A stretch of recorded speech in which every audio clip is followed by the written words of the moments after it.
What's up guys, Sam Adams here, and tonight we're going to be talking about the International Consumer Electronics Show that went on this week in Las Vegas, Nevada. And basically, if you don't know, CES is kind of like where all of the major tech companies get together and show off what they're going to be really pushing over the next year, what their company is going to be focusing on primarily.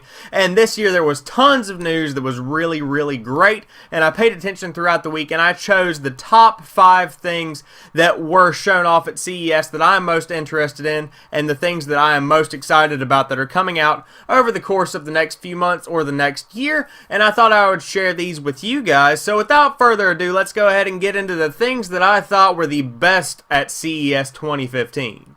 So first off, we've got the Razer Forge TV and turret. So basically, if you don't know, kind of what's going on recently is that the PlayStation TV has come out. There's a lot of streaming sticks, and everyone is targeting your TV. All of the major tech companies are anyway. And so Razer is finally getting on this with the Forge TV. And this little box basically allows PC and Mac games to be streamed to your television set, which is showing that Razer is concerned with getting on your couch-based gaming needs. You know what I mean? And then the turret is kind of like a keyboard / mouse pad combo that allows you to comfortably, quote unquote, lay on your couch and play PC style games. There's also a controller available. I'm not sure how well this would take, because whenever I think PC gaming, I think of a desk setup, maybe a DX racer chair, you know, something comfortable like that, not necessarily lounging on the couch like I would do playing, say, Jak and Daxter or something like that. But it is an interesting step towards innovation on Razer's part, and I do commend them for that, and the Razer Forge TV looks to be pretty cool. Next up is the Catz Link 9 gamepad, and this is a $300 controller, and it's Android based at the moment, which is kind of a detriment because of the price tag. But basically what this controller does is it's completely customizable. It fits phones, 7-inch tablets, and you can even take it apart and fit larger tablets, which is a really interesting feature. But it has a keyboard attachment, and it's just an interesting futuristic / robotic style looking controller, and if you're really into Android gaming, this is the thing for you. I'm not really sure how applicable this controller will be in my life per se, just because I don't do much mobile gaming unless it's on my Vita or a 3DS, but it does look to be interesting in Mad Catz court to go ahead and make a controller like this. Maybe they're going to be focusing on more Android stuff, or maybe they know something about the Android gaming market that we don't. Either way, if you want a controller to play Grand Theft Auto San Andreas on your HTC One M8, then now you've got it. Next up, I want to talk about curved monitors, which at CES were pretty much shown across the board from all major companies. And these are generally priced between $1,000 and $1,300. Are they innovative? Yes and no. It's still just a monitor, although a really high definition monitor. Will it be the future of PC gaming? Who knows? Probably, since flat screens are eventually going to fade out to something more. Will it be 3D or 4K or curved? Who knows at this point, but it's cool to see companies trying to improve on the standard screen. The $1,000 to $1,300 price tag, though, is what's really turning me off for it, since I could easily buy a BenQ for about $230 and get a pretty solid refresh rate. But most of these are IPS. Some of them can even be plugged into your phone and allow your phone to be used as a second monitor, if I'm understanding correctly. So the future of PC gaming, who knows? The future of Office products, probably. But as of right now, we're just being shown the first steps of the implementation of curved monitors, and I'm excited to see what the future holds for the product.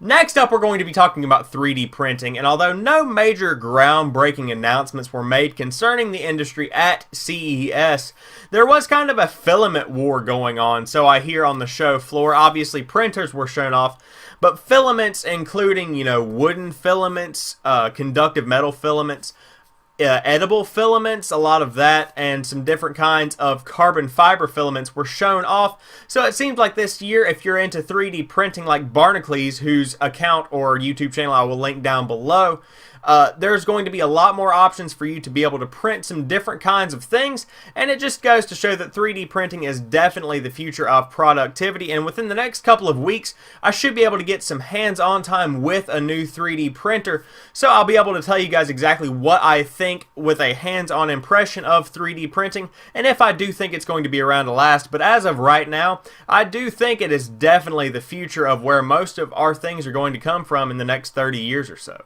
Finally, Sony announced some pretty awesome cameras, and no, I'm not using this as a segue into the Tony Hawk game, but the new 4K cameras include an action camera and a handy cam, and the action camera can record in 4K at 30 frames a second, 1080p at 120 frames a second, and then 720p at 240 frames a second. So if you're looking for some slow motion video clips, that is definitely the one that you need to focus on. And then the Handycam pretty much boasts the same specs, although you can take pictures at the same time as recording. You can freeze any shot and it will give you an 8 megapixel picture of that shot. And although it's not really that innovative as opposed to their previous 4K Handycam, it's still a pretty cool advancement for its $1,000 price tag. And then the Action Cam is priced at $500 or $600 that comes with some accessories. But also, Tony Hawk was at the Action Cam announcement, and he did say that a new Tony Hawk game was coming, and I talked about this yesterday in a video, which I will link down below. But I'm really excited to see the Tony Hawk game that is coming out this year for the PlayStation 4. Definitely, maybe the other systems, we aren't really sure yet, but I'm a huge fan of the Tony Hawk series, and that combined with the Action Cam announcement was a pretty awesome lineup from the Sony press conference. So there you guys have it. Those are the interesting things that I saw at CES that really got me excited for this year. If you like this video, drop me a like down below and comment what you think was the coolest thing shown off at CES. What will you be purchasing that was shown off at this year's show? And also, if you're new to the channel, please head over to my main page. Check out some of my other videos. I work hard throughout the week to upload new videos every Monday, Wednesday, Friday, and Saturday, and some in between depending on the week. But they generally tend to stay up to date with all of the major news, especially considering or pertaining to technology and gaming. So if that sounds like your kind of thing and you enjoy my personality, please hit that subscribe button and check my page out for more, like I said. And I want to thank each and every one of you for watching this video, and I will talk to you soon. Peace.